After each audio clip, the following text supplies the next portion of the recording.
नमस्कार, आप देख रहे हैं आईमा मीडिया। वाणिज्य मंत्री पीयूष गोयल का ये दावा कि भारत बिना कृषि और दुग्ध क्षेत्र के साथ बिना किसी समझौते के अमेरिका के साथ एक अच्छे टैरिफ करार पर सहमति बनी है, जबकि प्रधानमंत्री नरेंद्र मोदी ने भी मंगलवार को ही राज्यसभा संसदीय दल की बैठक में सदस्यों को संबोधित करते हुए कहा कि अमेरिका भारत व्यापार समझौता एक बड़ा फैसला है जो हर देशवासी के लिए लाभदायक होगा। लगे हाथ उन्होंने ये भी कह दिया कि उनकी सरकार हमेशा राष्ट्र के हित में काम करती है।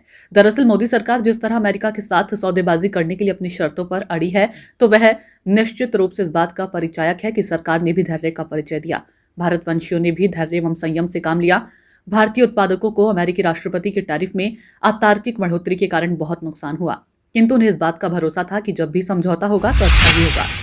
भारत सरकार अमेरिका स्थित भारतीय राजदूतावास और भारत में अमेरिका के नए राजदूत सर्जियो गौर ने जिस सुदृढ़ता के साथ अमेरिकी प्रशासन के साथ समन्वय स्थापित किया और उनकी हकीकत महसूस कराई, उसी का परिणाम है कि राष्ट्रपति ट्रंप ने न सिर्फ दंडात्मक 25% टैरिफ हटाया, बल्कि 25% से भी कम करके 18% कर दिया।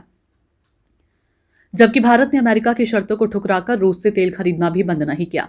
सच तो यह है कि भारत ने बजट में जिस तरह जीवन रक्षक दवाओं और चमड़ों पर आयात कर कम किया था, उसी का परिणाम है कि भारतीय ग्राहक और उत्पादक दोनों ही राहत महसूस करने लगे। साथ ही जिन देशों से दवाएं एवं जूते आदि आयात किए जाते हैं, उन देशों के उत्पादकों ने भी राहत की सांस ली।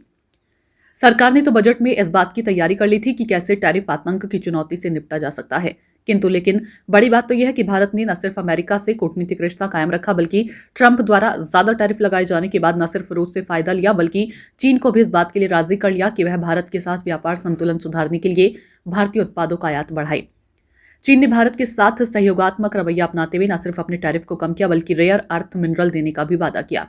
रूस ने भारत के साथ अपने व्यापारिक रिश्तों को और मजबूत बनाते हुए व्यापारिक क्षेत्र को व्यापक बनाया। इसी वजह से भारत ने रूस से बहुत ज्यादा सोना खरीदा, जिसकी वजह से भारतीय अर्थव्यवस्था में न सिर्फ स्थिरता और मजबूती आई, बल्कि दुनिया के उन देशों और क्षेत्रीय संगठनों को नई दिल्ली की कूटनीति और व्यापार सहयोग की रणनीतिक सहभागिता विश्वसनीय प्रतीत हुई है।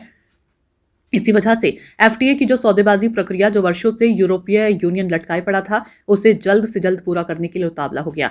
बहरहाल अमेरिका के साथ भारत की टैरिफ का मुद्दा भले ही सुलझ गया, किंतु अब जो ब्रिक्स के अध्यक्ष के रूप में भारत की भूमिका एक तरफ कुआं दूसरी तरफ खाई की होने वाली है, वह निश्चित रूप से बड़ी चुनौती होगी।